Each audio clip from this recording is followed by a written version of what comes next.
ఖచ్చితమైన నిర్దేశాలతో, ఖచ్చితమైన వ్యక్తులతో యెహోవా ఏర్పాటు చేసిన దినమే ఆయన శిలువ మరణ దినం. ప్రియులారా, ప్రార్థన చేసుకుందామండి.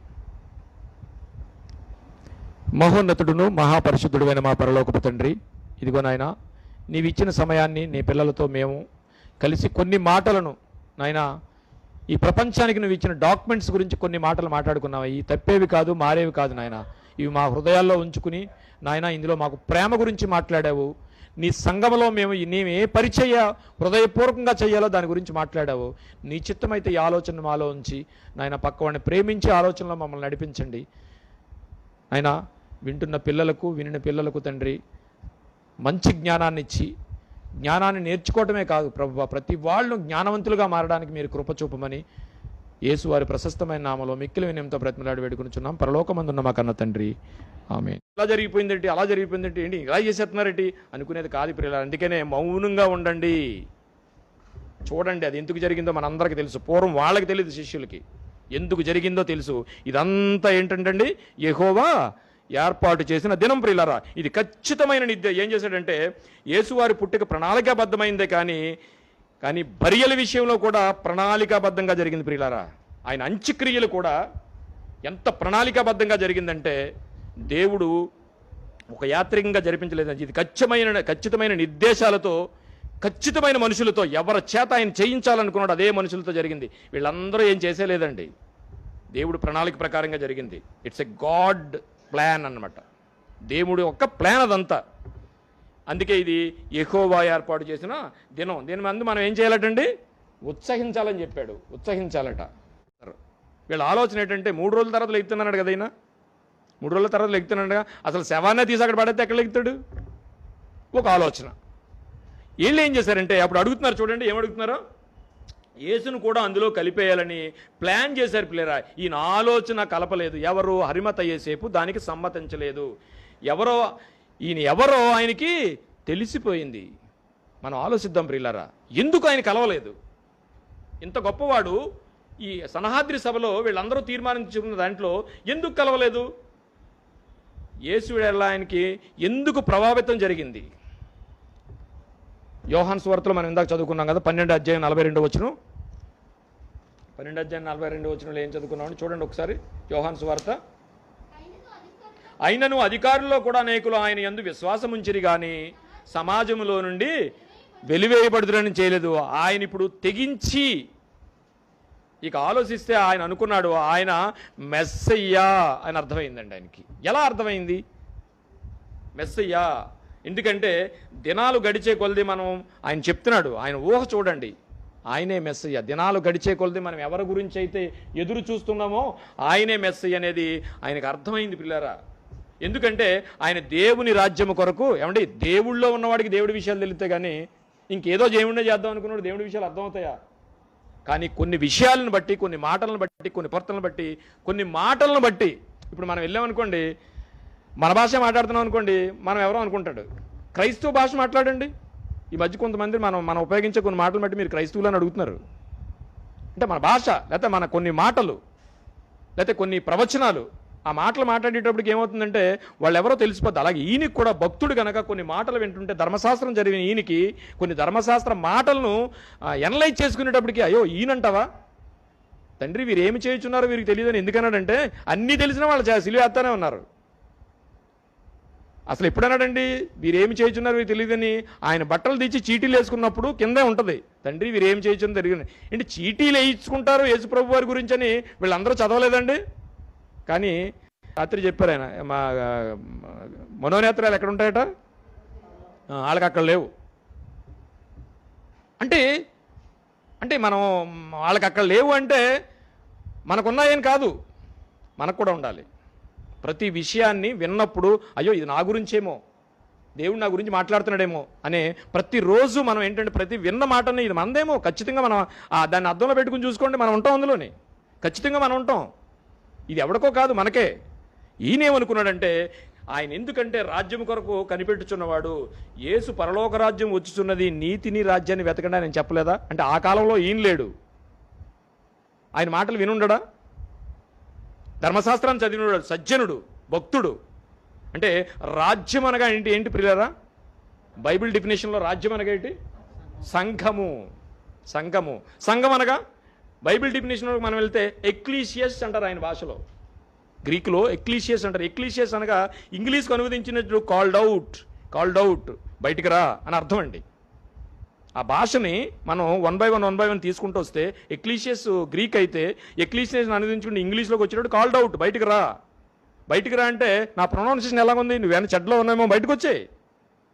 ఆ మాట ప్రియులారా, ఎక్లీసియస్ అనగా ఇంగ్లీష్లో కాల్డ్ అవుట్ అయితే బయటకు రా.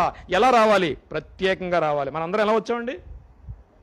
అందరూ ఒకప్పుడు ఎవరమో, కానీ మనం ప్రత్యేకించబడిన వారం ప్రియులారా. ఉంటాం, చాలామంది ఉంటారు. మనం ప్రత్యేకించబడినాడు.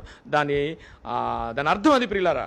సంఘము అనగా సంఘం గురించి ఆయనకి తెలుసు, ఆయన రాజ్యం గురించి ఆయనకి తెలుసు. రాజ్యం గురించి చదివినవాడు ప్రియులారా. ఆలోచన అప్పుడు వీరు యేసుప్రభు గారి గురించి చేస్తున్న ఆలోచనలో ఈయన ఆలోచన కలవలేదు. అంటే సంఘంలో ఉన్నవాళ్ళు కూడా ప్రతి వాళ్ళు మనం సంఘాన్ని ప్రేమించే ఆలోచనలో మనకు లేం కనుక సంఘం గురించి మనకు పెద్దగా తెలియడం లేదు. ఎవరి పని వాళ్ళే చూసుకుంటాం. ఏమండి? ఎవరి పని వాళ్ళే చూసుకుంటాం. ఎందుకంటే ప్రియులారా, అందరూ జనరల్గా గడిపారు, కానీ దేవుని కొరకు తెగించి బ్రతకాలి అనుకున్నాడు. ఇందాక చదువుకున్నాం మనం. తెగించి అనే పదం ఈయనకి ఉందా అని అనుకుంటే ఆయన భక్తుడు యెషయా గ్రంథం చదువుకుని ఉండాలని మనం ఖచ్చితంగా అనుకోవాలి. చూద్దాం ప్రియులారా. ఎందుకంటే అతను సజ్జనుడును నీతిమంతుడై దేవుని రాజ్యము కొరకు ఎదురు చూస్తున్నవాడు. యెషయా గ్రంథము 51వ అధ్యాయము 12వ వచనం. నేనే మిమ్మును ఓదార్చువాడును, చనిపోవు నరునికి, తృణమాత్రుడైన నరునికి నువ్వెందుకు భయపడతావు? ఏమండి? ఆయన రాజ్యం కొరకు ఎదురు చూస్తున్నవాడు. ఎవరి కొరకు భయపడుతున్నాడు ఇప్పుడు వరకు? మనుషుల కొరకు. మనుషులు మెప్పు కొరకు చాలామంది ఏం చేశారు? అందులో అధికారుల్లో కూడా చాలామంది విశ్వసించిన వారు ఉన్నారు. ఎందుకు విశ్వసించి రాలేకపోయారు? మనుషుల మెప్పు కొరకు. ఈయన ఏం చేశాడు? ఈయనేం చదివి ఉంటాడు? నేనే మిమ్మల్ని ఓదార్చువాడును, చనిపోవు నరునికి, తృణమాత్రుడగు నరునికి. ఎందుకు భయపడతావు? అంటే ఈ వాక్యం అతను ప్రభావితం చేసి ఉంటుందంటారా? ధర్మశాస్త్రం చదువుకోలేదా? ఖచ్చితంగా సజ్జనుడని ఎప్పుడైతే బైబిల్లో రాయగలిగాడో అప్పటికున్న ధర్మశాస్త్రం అంతా ఖచ్చితంగా మనం బైబిల్ ఒకసారి చదివి 2 సార్లు చదివి ఉంటాం, చాలాసార్లు చదివి ఉంటాడు. ఈ ప్రకారంగా చూసుకుంటే ఇంకో మాట చూస్తే ప్రియులరా, ఒకసారి చూడండి. నా ప్రభావితం గురించి నేను మాట్లాడాలనుకుంటే ఒక్క నిమిషం. నేను విపరీతమైన భయంకరమైన పరిస్థితుల్లో ఉన్నప్పుడు ఒకసారి ఆ బైబిల్లోకి వెళ్ళి చూసేటోడికి ఒక్కొక్కసారి రివిజన్ చేసుకుంటే నేను ఎంత మంచోడిని, ఎంత గొప్పోడిని, ఎంత ఇదైనా అనుకున్నానో బైబిల్ అర్థంలో చూసేటోడికి పరమ దుర్మార్గుడిగా కనిపిస్తుంది ప్రియులారా. అందులో ఒక వాక్యాన్ని మీకు చూపిస్తాను. నాకు బైబిల్ దొరికిన తర్వాత ఆ బైబిల్ని తీసుకెళ్ళి ఏడుస్తూ ఓపెన్ చేస్తే నాకు కనబడిన మాట ఏంటంటే కొరింథీయులకు రాసిన మొదటి పత్రిక 3వ అధ్యాయం కనిపించినట్టు నా చదవడం మొదలుపెట్టాను ప్రియులారా. ఒక్కసారి అంటే ఒక వ్యక్తి ప్రభావితం ఎలాగవుతాడు? ఒక వ్యక్తి అన్నీ వదిలేసి దేవుణ్ణి ఎలా ఎండబడతాడు? ప్రతి మనిషికి ఇక్కడ ఎవరు ఎలా ప్రభావితం అయ్యారో ఒక్కొక్కరికి ఒక చరిత్ర ఉంటుంది ప్రియులారా. ఖచ్చితంగా మనిషి దేవుని యందు ప్రభావితం అవడానికి ఖచ్చితంగా మనిషికి ఒక సందర్భం ఉంటుంది. ఖచ్చితంగా చూడండి ప్రియులారా, ఒకసారి చదవండి. అది కొరింథీయులకు రాసిన మొదటి పత్రిక 3వ అధ్యాయం 16వ వచనం. మీరు దేవుని ఆలయమై ఉన్నారనియు మీరు ఎరుగరా? ఎవరైనా దేవుని ఆలయం పాడు చేసిన ఎడల చాలమ్మా, దేవుడు వాడు పాడు చేయను. ఆ లిస్టులో ఉన్న వాడు నేనే. ఆ రోజున నేను చదువుకుంటే ఖచ్చితంగా కత్తిచ్చుకు పొడిచినట్టుగా విన్న మాట ప్రియులారది. నేను పాడు చేసింది నేనే. క్లియర్గా చెప్పేస్తున్నాడు ఆయన అక్కడ. అంటే ఒక వాక్యం నిన్ను ప్రభావితం చేయాలన్నా, నువ్వు నమ్మి చదువుతున్నప్పుడు ఒక మాటను నిన్ను టౌన్ చేయాలన్నా కొన్ని మాటలు ఆయనకి వింటాయి. అలాంటి మాట ఆయన విన్నాడు. అందుకే నా జీవితంలో ఒక మాట నేను మర్చిపోయిన మాట ఉంటుంది ప్రియులారా. కీర్తనల గ్రంథం 119వ అధ్యాయం 71, 72. కీర్తనల గ్రంథం 119వ అధ్యాయం. ఈ రెండు నేను రోజు చదువుకుంటాను ప్రియులారా. ఎందుకంటే చదవండి అది. ఏమ్మా? నేను నీ కట్టడలు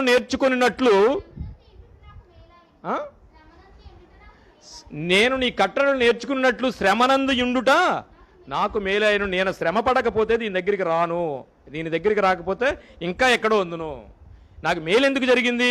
చాలా శ్రమలు వచ్చాయి. ఎంత శ్రమలు అంటే మామూలు కాదు. అలాంటి శ్రమల యందు దేవుడు మాట్లాడిన మాట ఏంటంటే, ఆయన శ్రమల యందు రావడమే దేవునిలోకి వెళ్ళడం. ఇలాంటి టర్నింగ్ పాయింట్ ప్రతి వాడి జీవితంలో ఒక క్రైస్తవుడిగా క్రైస్తవంలోకి వచ్చాడంటే, ఏదో మా అమ్మ తాతల కానించి ఉన్నదనుకునే వాళ్ళు ఉన్నా కానీ ఖచ్చితంగా ప్రియులారా ప్రతి మనిషికి ఒక సందర్భం ఉంటుంది దేవుణ్ణి నమ్మడానికి. ఎస్, అయితే అతడు దేవుణ్ణి ఎరిగి విశ్వసించి మీరు భయపడుతున్నారు నన్ను చూడండి, ఈ మాట చదివి విని ఉండాలి. లేదా ఎందుకంటే లేఖనం ద్వారా ఆయన మాట్లాడి, అంటే నేనేమంటున్నానంటే, నేను బైబిల్ చదవడం రాదండి అంటే నువ్వు మాటలు వినుంటావుగా, ఎన్ని మాటలు వినలేదు? ఆయన ధర్మశాస్త్రం చదవలేడని మనం అనుకుంటే మాటలు వినుండడా? మాటలు వినుంటాడు ప్రియులారా. అందుకే ఆయన ఏం చేయాలంటే, తెగించు అనే పదం ఆయన లైఫ్లో ఉందా లేదో ఒకసారి చూద్దాం. మార్కు సువార్త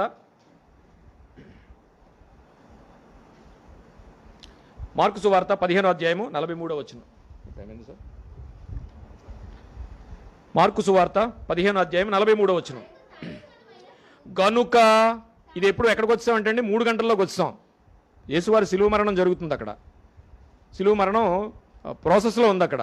ఇప్పుడు ఈయన ఏం చేశాడంటే తెగించాడు. ఎందుకంటే చదువుదాం. కనుక సాయంకాలం అయినప్పుడు అరిమత యేసేపు తెగించాడండి. తెగించు అనే మాట ఆయన జీవితంలో ఉందా? ఉంది. పిలాతు వద్దకు వెళ్ళి యేసు దేహము తనకిమ్మని అడిగాను. ఎందుకు ఇచ్చారంటే అండి, ఏమండి శిష్యులు వెళ్ళినా ఎవరండి, ఇంకొకరు ఎవరు వెళ్ళినా ఎవరండి, కానీ ఆయన ఎందుకు ఇచ్చారంటే ఒక ఘనత వహించిన ఒక సభ్యుడై ఉండి. ఇప్పుడు అర్థమైందా? ఆయన ఎక్కడి నుంచో వచ్చి ఈ ఊర్లో ఉంటూ ఘనత వహించిన సభ్యుడు. ఎందులో? సనహాద్రి సభలో, ఆ ఊర్లో ఉంటున్న యెరూషలేము దేవాలయానికి సంబంధించిన శాస్త్రులు పరిచయులు, దాంట్లో పరిచయులు శాస్త్రులు కాక కొంతమంది పెద్దవారు ఉన్న లిస్టులో ఈయన ఎవడండి? అరిమత యేసేపు తెగించి పిలాతు వద్దకు వెళ్ళి యేసు దేహమును తెమ్మని అడిగాను. ఎవ్వరూ ఆయన దగ్గరికి వెళ్ళి అడిగే భయం శక్తి ఎవరికి లేదండి. ఇతను ఎందుకు ఇచ్చాడంటే ఆయన ఘనత వహించిన ఒక సభ్యుడై ఉండి దేవుని రాజ్యము కొరకు ఎదురు చూస్తున్నవాడు తెగించాడండి. ఇప్పుడు వరకు యేసుప్రభు సిలువేయించిన బ్యాచ్లో ఉండి ఒక పిలాతు దగ్గరికి వెళ్ళి ఈ దేహం నాకు కావాలండి అనడం మారు మనిషి విషయం అంటారండి. ఎవరన్నా మనం ఈ కాలంలో తెగించొచ్చా? తెగించగలవా? ఒక రూల్ పెట్టేశారండి, క్రైస్తవుడు అంటే కాల్చేస్తానని. ఏం చెప్తాం? అలా వెళ్ళిపోతుంటాం. కాదని పేతురుగారిలాగా, అబ్బాయి నాకేం సంబంధం లేదండి అని పేతురుగారిలోకి వెళ్ళిపోతాం. పేతురుగారు అనగానే మనకి చాలా నవ్వు వస్తుంది, కానీ స్టిల్ ఇప్పుడు కూడా మనం అంతే. ప్రియులరా, వీలైతే ఈరోజు తెగిద్దాం, దేవుని గురించి తెగిద్దాం. తెగించకపోతే అవదు. ఆయన ఏం చేశాడు? తెగించి పిలాతు వద్దకు వెళ్ళి యేసు దేహం ఇమ్మని. ఈ సంఘటన అడగటం అనేది అండి మామూలు విషయం కాదండి. పిలాతు వెంటనే అతను అరెస్ట్ చేస్తాడు. కానీ ఇతను ఎవరో తెలుసునండి, అందులో సభలో ఉంటే ఒక పెద్ద ఆయన, ధనవంతుడు, భక్తుడు. ప్రతివాడికి ఒక స్టేటస్ ఉంటుంది, ఒక్కొక్క వ్యక్తిని ఏమి అనడానికి ఉండదు. అందుకే రాశాడు, ఘనత వహించిన యొక్క సభ్యుడైన దేవుని రాజ్యము ఎదురు చూస్తున్నవాడు. సున్నితంగా ఉంటాడండి ధనవంతుడు అనగానే. మనం ఆలోచిద్దాం, అంత ధనవంతుడు నిజంగా ముసలవాడై ఉండి ఎంత ఖచ్చితమైన కర్మకాండ చేశారంటే ప్రియులరా, నిజంగా చూడాలంటే 3 గంటలు మాత్రమే ఉంది ప్రియులరా, సరిపోదు. ఎందుకంటే ఖచ్చితంగా సరిపోదు. ఆ రోజు ఈ యూదుల కర్మకాండ కానీ మనం ఒక లిస్టు చూస్తే మామూలుగా ఉండదు ప్రియులరా, మనకలాగా ఉండదు. ఒక దేహాన్ని శుద్ధిపరిచి సుగంధద్రవ్యాలు రాసి చేయాలంటే అది ఒక రోజులో అయ్యే పని కూడా కాదు ప్రియులరా. ఏది మనం స్నానం చేయించి బట్టలు కట్టి వెళ్ళడానికి 3 గంటలు పడుతుంది మనకి ఇక్కడ. ఇక యేసుప్రభు వారు 3 గంటలకు చనిపోయారు. అక్కడ 6 గంటల లోపు ఏం చేయాలి? బరియలు చేయాలి, ఆయన సమాధి కార్యక్రమం చేయాలి. అలాంటప్పుడు ఇంకోటి మనం ఆలోచిస్తే, యేసుప్రభు వారికి పిక్చర్స్ ఉండి అది లాస్ట్ పోయాయి మనకి. యేసుప్రభు వారు సమాధి నుంచి సిలువ దగ్గరికి 5 కిలోమీటర్స్ ప్రియులారా, ఇంచుమించు. అది కరెక్టే. అది అండి, సిలువ దగ్గర నుంచి అరిమత యేసేపు గారు ఉండే సమాధి దగ్గర నుంచి సిలువ కొండ మీదకి వెళ్ళాలంటే 5 కిలోమీటర్లు. పొరపాటున వీళ్ళు ఇక్కడి నుంచి ఈయనకేమైనా సామాన్లు తీసుకురావాలి, అరిమత యేసేపు నికోదేము వీళ్ళిద్దరూ బయటకు వచ్చారు. వీళ్ళిద్దరూ కానీ సమాధి చేయాలంటే ఎవ్వరు లేరు ప్రియులారు, అక్కడ వీళ్ళిద్దరే ఉన్నారు. 3 గంటలకు చనిపోయారని తెలిసి పని మొదలు పెడితే సమాధి నుంచి సిలువకి 5 కిలోమీటర్లు. ఏమండి, వెళ్ళి రావడానికి 10 కిలోమీటర్లు కదా. ఒకవేళ సామాన్లు తెద్దాం అనుకుంటే సమాధి నుంచి సిటీకి వెళ్ళాలనుకుంటే 5 కిలోమీటర్లు, అట్లీస్ట్ 5 కిలోమీటర్లు. 20 కిలోమీటర్ల పరిధిలో ఉన్నప్పుడు ఈ సుగంధ ద్రవ్యాలు తెచ్చి ఆయనకి చెయ్యాలా? ఎలా సాధ్యం? ఏమండి, దానికి తోడు మళ్ళా ధ్రువపత్రం తీసుకొస్తే కానీ బాడీని ఎవరు అక్కడ తెగించి అని ఎందుకు వెళ్ళాడంటే, ఒక ధ్రువపత్రం కావాలి ఫస్ట్. ఏం కావాలి? వెళ్ళి పిలాతు దగ్గర ధ్రువపత్రం ఇస్తే ఆ ధ్రువపత్రం తీసుకెళ్తే అక్కడ ఏం చేస్తారంటే శవాన్ని ఇస్తారు. అది వాళ్ళ ప్రాసెస్. అయితే కలువరిగిరికి సమాధికి ఇంత దూరం మనం ఆలోచించినట్లయితే ప్రియులరా, 12 గంటలకి ఇంకొక విషయం ఏంటంటే, ఈ కాలం అంతా ఏమైందంటండి? చీకటి. మనం ముందు చదువుకున్నాం కదా, ఆ రోజు గ్రహణం కాదు. లెక్క ప్రకారంగా, యూదుల లెక్క ప్రకారంగా చూస్తే ఆ పస్కా రోజుని గ్రహాలు గట్రా రావు. ఆ సీజన్ అలాంటిది. అయితే ప్రియులరా, మనం అది గుర్తుంచుకోవాలి. ఆ సమయంలో అంత చీకటి ప్రియులరా.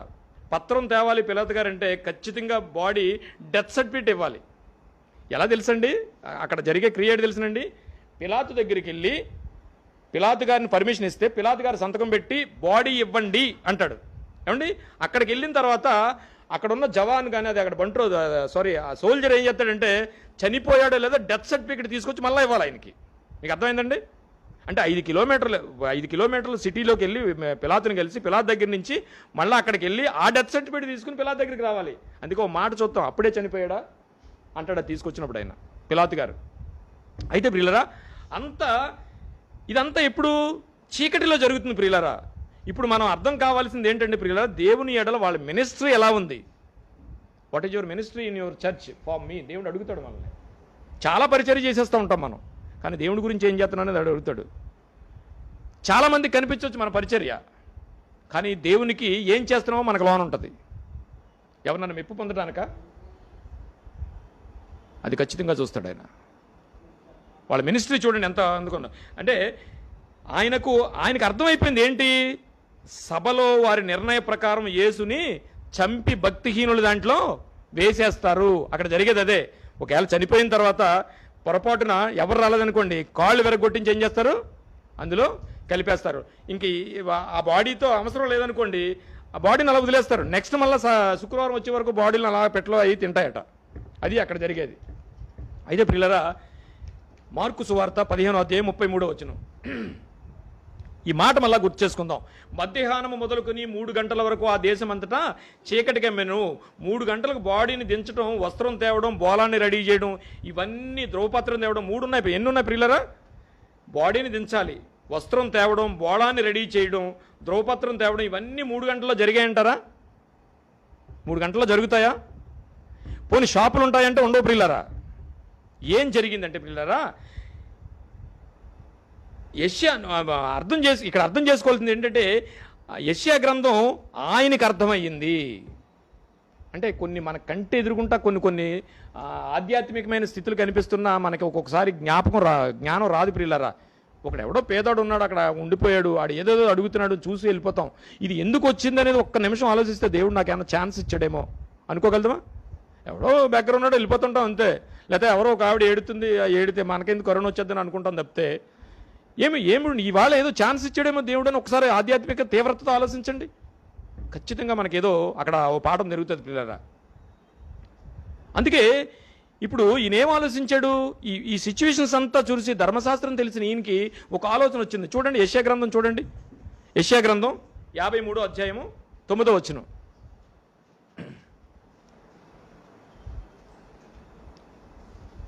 ఒక ప్రవచనం ఉందట, యెషయా గారు రాసింది.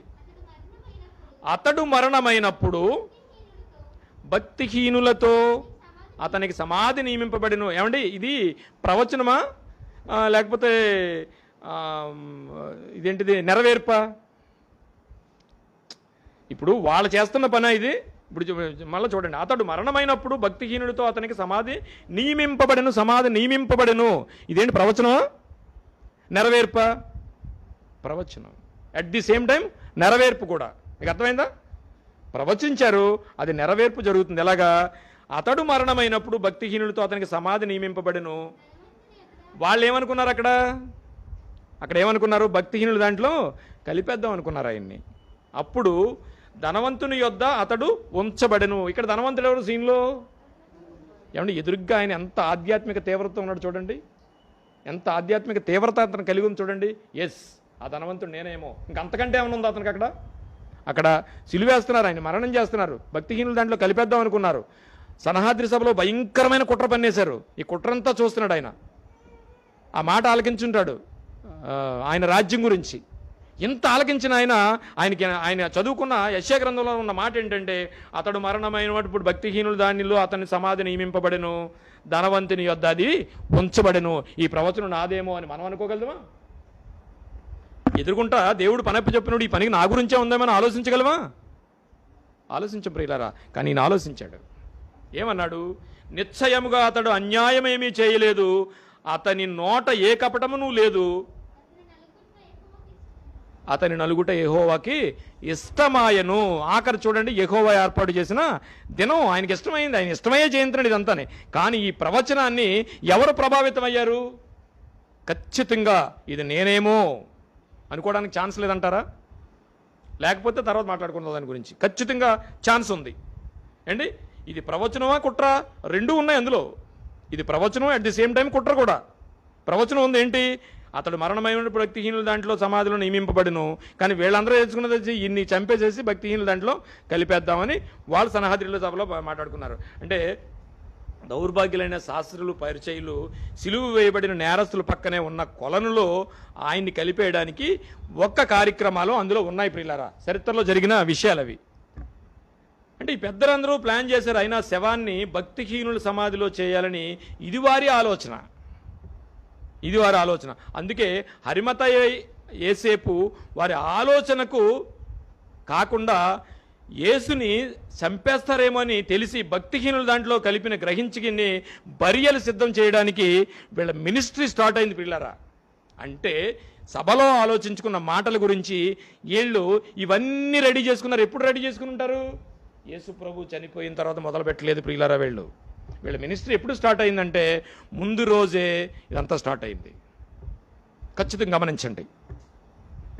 భక్తిహీనులు యేసుని భక్తిహీనులు సమాధిలో కలిపేస్తారని అనుకున్న దీంట్లో అంటే సమాధి ఎవరిది? భౌగోళికంగా యేసేపుది. కానీ దేవుడు ఏం చేశాడు? ఒక ప్రవచనం పెట్టాడు. భక్తిహీనులు దాంట్లో కలిపేద్దాం అనుకుంటారు, కానీ ధనవంతుని ఇంట అని రాశాడు. ఇంట అంటే ఆయన సమాధి ఉంది ప్రియులారా. అంటే ఏది ప్రభావితం చేసింది మనం ఆలోచించినట్లయితే, అయితే ఆయన మినిస్ట్రీ ఆయనకు అర్థమైంది ప్రియులారా. ఆయన చేస్తున్న పరిచయం ఆయనకు అర్థమైపోయింది. ఇది నాదేమో, ధనవంతుడు నేనే, నాకు ఒక సమాధి ఉంది, అక్కడ జరుగుతుంది. ఈ విషయాన్ని సిలువ వేయకు ముందు రోజే వీళ్ళకి అర్థమైపోయింది ప్రియులారా. ఎందుకంటే ఈ విషయాలు ఎవ్వరికీ తెలియవు, వాళ్ళకి తప్ప. సనహాద్రి సభలో ఉన్న వాళ్ళకి కానీ ఆయన ఏం చేస్తారో కానీ ఎవ్వరికీ తెలియ ప్రియులారా. అందుకే వీళ్ళందరూ భయపడి ఏం చేశారంటే యోహాను సువార్త 19వ అధ్యాయం 38వ వచనం చూడండి ప్రియులారా. ధనవంతుని యొద్ద ఉంచబడెను. ఆ పెద్దలందరూ అనుకున్నారు యేసుని భక్తిహీనుల దాంట్లో కలిపేయాలని. ఈ వ్యక్తి ఏమనుకున్నాడు తెలిసిన? ఇలాంటి పరిశుద్ధుడిని భక్తిహీనుల దాంట్లో పెట్టడం నాకు యుక్తము కాదు అనుకున్నాడు. అన్నీ కలిగి ఉన్నవాడండి, ఏమైనా చేయగలడు. భక్తిహీనుల దాంట్లో కలిపేద్దాం అనుకున్నాడు. ఇంత మంచి ఆయన్ని అలా కలపడం యుక్తము కాదు అనుకుని నేను ఏం చేశాడంటే యోహాను సువార్త 19వ అధ్యాయం 38వ వచనం. అటు తరువాత యూదులకు భయము వలన రహస్యముగా యేసు శిష్యుడైన అరిమత యేసేపు తాను యేసు దేహమును తీసుకొని పోవుటకు పిలాతు నద్దకు సెలవడిగను. పిలాతు సెలవిచ్చను కనుక అతడు వచ్చి యేసు దేహమును తీసుకొని పోయాను. ఇంకొక ఆయన ఎవరంటే యోహాను సువార్త 19వ అధ్యాయం 39వ వచనం. మొదటి రాత్రి వేళ ఆయన యొద్దకు వచ్చిన నికోదేము కూడా బోళముతో కలిపిన అగరు రమారమి 150 సేర్లు ఎచ్చు తెచ్చెను. ఏమంటే ఈ వృద్ధుడు 150 సేర్లు తీసుకురావడం అంటే ఆ రోజు జరిగిన పని అంటారా? యేసుని తీసుకొచ్చిన తర్వాత ఈయన ఆగరు తీసుకుని వచ్చాడు 150 కేజీలు, 150 పౌన్లు అండి. పౌన్లు 150 సేర్లు కదండి. షేర్లు అంటే 150 షేర్లు ఇంచుమించిన దాని క్యాలిక్యులేషన్లో 75 పౌండ్లు వస్తుంది. కేజీల్లోకి మారితే 134 కేజీలు అండి. 34 కేజీల పాయింట్ ఎంత వస్తుంది. తెచ్చి నికోదేము బరియలు చేయడానికి శిష్యులు లేరు. ఏమంటే బరియలు చేయడానికి శిష్యులు ఉన్నారా? ఎవ్వరూ లేరు. ఇంకో మాట చూస్తాం మనం, స్త్రీలు దూరం నుంచి చూసిరి అని ఒక మాట ఉంటుంది. అంటే వాళ్ళు కూడా రాలేదు, ఎవరు రావడానికి లేదు, అందరూ వెళ్ళిపోయారు. ఈ ఇద్దరు వృద్ధులు వాళ్ళ పరిచర్య చూడండి ప్రియులారా ఎంత గొప్పగా చేస్తున్నారు. అయితే ఎందుకంటే ఈరోజు రాయితీలు పోతాయని ఎంతోమంది వెళ్ళిపోయారు ప్రియులారా. ఈ బోళంను తెచ్చాడంటే ఆ రోజు జరిగిన పని మాత్రం కాదు ప్రియులారా. తరువాత ఎవ్వరికీ విశ్రాంతి దినాన్ని సిద్ధపరచుకుంటారు గనుక అందరూ విశ్రాంతి దినాన్ని సిద్ధపరచుకుంటారు కనుక ఎట్టి పరిస్థితుల్లో కూడా ఆ సామాన్లు ఆ రోజు కొనడానికి ఛాన్సే లేదు. అయితే వారి కళ్ళ ముందున్న టైం ఎంతండి? 3 గంటలు ఏమండి. శిష్యులు అందరూ వెళ్ళిపోయారు. ఇవన్నీ ముందుగానే రెడీ చేసుకున్నారు పిల్లరా. అంటే దేవుని ఎడల వాళ్ళకున్న మినిస్ట్రీ చూడండి, పరిచర్య చూడండి, వాళ్ళ పని చూడండి ఎలా ఉందో. వాళ్ళ పని చూడండి పిల్లరా. రేపు జరగబోయే విషయాన్ని వాళ్ళకి తెలిసినప్పుడు ప్రభావితమయ్యి యేసుప్రభు వారి విషయంలో ఆయన మంచోడని తెలుసుకుని ప్రవచనాన్ని చూసి వాళ్ళ మినిస్ట్రీ ఎలా మార్చుకున్నారంటే దేశమంతటా చీకటి కమ్మిందండి. అది మాత్రం మర్చిపోకూడదు. ఈ చీకట్లో వాళ్ళు ఏం చేస్తున్నారు? కాగడాలు పట్టుకునండి. ఇందులో రాసి కూడా ఉంటుంది, కాగడాలు పట్టుకుని తిరిగారంటే 2 ముసలాళ్ళు యేసుప్రభు వారు బరియలు చేయడానికి. అంటే ఇద్దరు ఏం చేశారంటే అక్కడ సిలువ జరుగుతుంటే ఇక్కడ సమాధి కార్యక్రమాన్ని మొదలుపెట్టారు ప్రియులారా. వాళ్ళు ఏమన్నా బంధువా? అన్నదమ్ములు ఎవరన్నానా? కాదు ప్రియులారా. మనం చూసినట్టయితే ఇది పరిచర్య. వాళ్ళు చేసిన పని, దేవుని ఎడల వాళ్ళు చేసిన పని ప్రియులారా. మనకు డబ్బు ఉంది, హోదా ఉంది అనుకుంటాం, కొన్ని పనుల్లో బుర్రలు పెట్టం. అయితే చాలా పని వాళ్ళు చీకట్లోనే చక్కబెట్టినట్టుగా మనకి టైం ప్రకారం తెలుస్తుంది. మరలా తీసుకుని తిరిగి పిలాతు వద్దకు రావాలి ఖచ్చితంగా. దేవుని ఏడల వాళ్ళ మినిస్ట్రీ చూసినట్లయితే అద్భుతంగా మనకు కనిపిస్తుంది. దేవుని ఏడల వాళ్ళ టైమింగ్ చూడండి ఎంత కరెక్ట్గా, ఒక్క నిమిషం కూడా మిస్ అవ్వకుండా అంత కరెక్ట్గా చేస్తేనే వాళ్ళు ఆ పని చేయగలిగారు ప్రియులారా. వారు ఎందుకు భయపడుతున్నారో తెలుసండి. ఎవరు? వీళ్ళు దేవుని యొక్క రాజ్యము కొరకు వాళ్ళు ఎదురు చూస్తున్నారు పిల్లారా. ఒక మాట చూద్దాం. ద్వితీయోపదేశకాండం 21వ అధ్యాయం 23వ వచనం. అంటే ఈ వాక్యం ఏంటంటే ప్రియుల సందర్భం ఏంటంటే ఆ రాత్రి వేళ కానీ ఆ శవం కానీ అక్కడ ఉండిపోతే ఏం జరుగుతుందో మనకి ఇందులో తెలుస్తుంది ప్రియుల. అతని శవము రాత్రి వేళ ఆ మ్రాను మీద నిలవకూడదు, వేలాడదీయబడిన వాడు దేశానికి శాపగ్రస్తుడు. ఎవరు వేలాడదీశారు? శాస్త్రులు, పరిసయ్యులు, యూదులు. వీళ్ళందరూ శాపగ్రస్తులు అవుతారనేది ధర్మశాస్త్రంలో ఒక మాట అయితే, వేలాడదీయబడు వారు దేవునికి శాపగ్రస్తులు గనుక నీ దేవుడైన యెహోవా స్వాస్థ్యము నీకు ఇచ్చుచున్నాడు, దేశమును నీవు అపవిత్రపరచకుండునట్లు అగత్యముగా ఆ దినమును వానిని పాతి పెట్టవలను. అది ధర్మశాస్త్రంలో ఉన్న విషయం. ఎవరైతే ఒక వ్యక్తి ద్వారా అక్కడ మరణం జరిగిందో ఆ మరణం శవం ఉండకూడదు, కొయ్యి మెంచి ఇమీడియట్గా దాన్ని తీసేయాలని వీళ్ళు ఏం చేస్తున్నారు? ఆ వృద్ధులు తీసేయాలని వీళ్ళు ఏం చేశారు? యోహాను సువార్త తీసేయాలని ఏం చేశారంటే వెంటనే కాళ్ళు విరగొట్టించమని వీళ్ళ దగ్గరికి వెళ్ళి అడుగుతారు ప్రియులారా. కాళ్ళు విరగొట్టించి తీసేయమని అడుగుతారు. ఎందుకంటే కాళ్ళు విరగొట్టి తీసేస్తే అందులోకి వెళ్ళిపోద్ది. వాళ్ళు అది ప్లాన్ వేసుకున్నది. కానీ ఈయన దేవుడు ఏర్పరిచిన యెహోవా ఏర్పాటు చేసిన దినంలో ఉన్నది ఏంటంటే దేవుడు ప్రణాళిక ప్రకారమే జరిగింది. ఇద్దరు వృద్ధులు ఏం చేశారంటే ఆయన సిలువ వేసే స్థలములో ఒక తోట ఉంది. ఆ తోటలో ఎవడునూ ఎప్పుడు చదవండి ఒకసారి యోహాను సువార్త 19వ అధ్యాయం 41వ వచనం.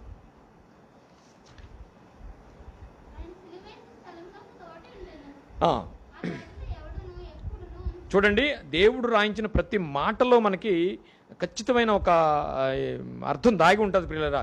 ఆ తోటలో ఎవడునూ ఎప్పుడునూ ఉంచబడని క్రొత్త సమాధి ఒకటి ఉండెను. విచిత్రంగా ఉంది కదా ఈ మాట. ఇది మెన్షన్ చేయాలా? కాకపోతే అక్కడ ఏముండేదంటే సమాధులు అదిగిచ్చేవాళ్ళు ఉండేవారట అక్కడ.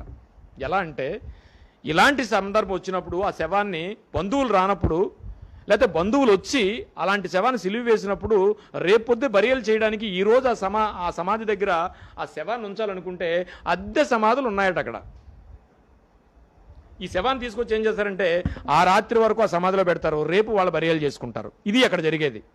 కానీ దేవుడు ముందే ఏం చేశాడండి, కొత్త సమాధి ఒకటి ఉండేనో అది కొత్త సమాధి అని మెన్షన్ చేయడానికి కారణం అక్కడి నుంచి తీసేయడం కాదు.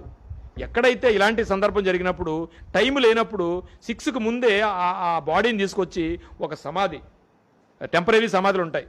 అంటే ఆ రోజుల్లో సమాధి వ్యాపారం కూడా ఉందని తెలుస్తుంది మనకి. ఏమండి అంతేనా? చూద్దామండి యోహాను సువార్త 19వ అధ్యాయం 39వ వచనం. చాలా టైం అయినట్టుంది సార్, గంట అయిపోయింది. మొదటి రాత్రి వేళ ఆయన వద్దకు వచ్చిన నికోదేము కూడా బోలముతో కలిపిన అగరు రమారమి 105 పేర్లు తెచ్చెను. అంతటా వారు యేసు దేహమును ఎత్తుకుని వచ్చి యూదులకు పాతిపెట్టి మర్యాద చొప్పున ఆ సుగంధద్రవ్యమును దానికి పూసి నారబట్టలు చుట్టిరి. ఆయనను సిలువ వేసిన స్థలంలో ఒక తోట ఉండెను. ఆ తోటలో ఎవ్వడను ఎప్పుడు ఉంచని సమాధి ఒకటి ఉండెను. గమనించండి పిల్లలు, ఈ బైరేలు కార్యక్రమం ఎప్పుడు మొదలుపెట్టి ఉంటారో మనకు అర్థమవుతుంది. ఎప్పుడు పైన సిలువ వేస్తుంటే కింద వీరిద్దరు పరిచయ చేసినట్టుగా మనకు తెలిసింది పిల్లరా. అంటే ఆయన కట్టిన బట్ట కానీ ఆ వస్త్రం ఇంచుమించు మనకు చరిత్రలో చూసుకున్నట్టంటే 6x12 మీటర్స్ అండి ఆ కట్టింది. ఇప్పటికీ ఉంది కొన్ని ప్రదేశాల్లో, అవి మనకు అక్కర్లేదు. అందుకని ముందు రోజే వాళ్ళ మినిస్ట్రీ చూడండి, ముందు రోజే వాళ్ళకి తెలియని విషయాలను ఏం చేశారంటే ఖచ్చితంగా వాళ్ళు ఆయన పరిచర్య చేశారు పిల్లరా.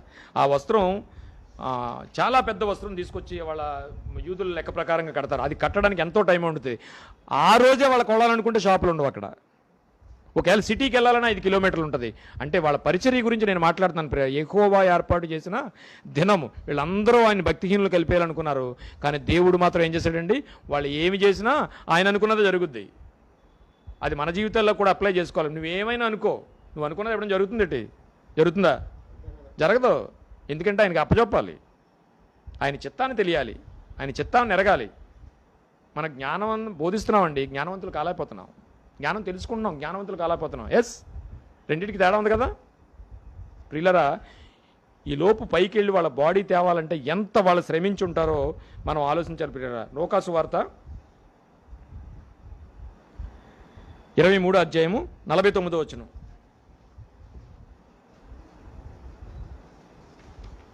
అక్కడ స్త్రీలు కూడా లేరు ప్రియులారా.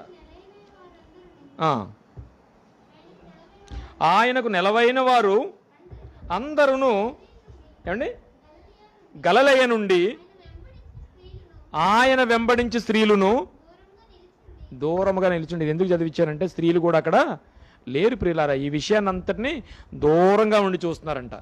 ఈరోజు దేవుడు what is your ministry in your church, నీ సంఘములో నీ పరిచర్య ఏంటి అని అడిగితే చాలా చేశాను ప్రభు అని కాదు, ఎలా చేసావు, నీ బుర్రలో ఉన్నదేంటి అది అడుగుతాడు ప్రియులారా. మన దగ్గర ఖచ్చితంగా సమాధానం ఉండాలి. ఖచ్చితమైన నిర్దేశాలతో ఖచ్చితమైన వ్యక్తులతో యెహోవా ఏర్పాటు చేసిన దినమే ఆయన సిలువ మరణ దినం ప్రియులారా. ప్రార్థన చేసుకుందామండి.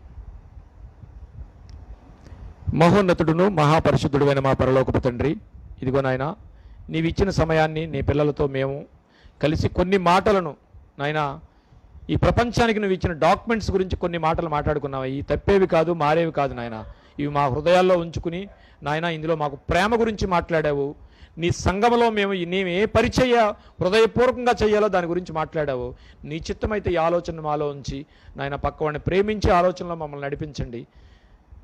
ఆయన వింటున్న పిల్లలకు వినిన పిల్లలకు తండ్రి మంచి జ్ఞానాన్ని ఇచ్చి జ్ఞానాన్ని నేర్చుకోవటమే కాదు ప్రభువా, ప్రతి వాళ్ళు జ్ఞానవంతులుగా మారడానికి మీరు కృప చూపమని యేసు వారి ప్రశస్తమైన నామలో మిక్కిలి వినయంతో బ్రతిమలాడి వేడుకొనుచున్నాం. పరలోకమందున్న మా కన్న తండ్రి, ఆమేన్.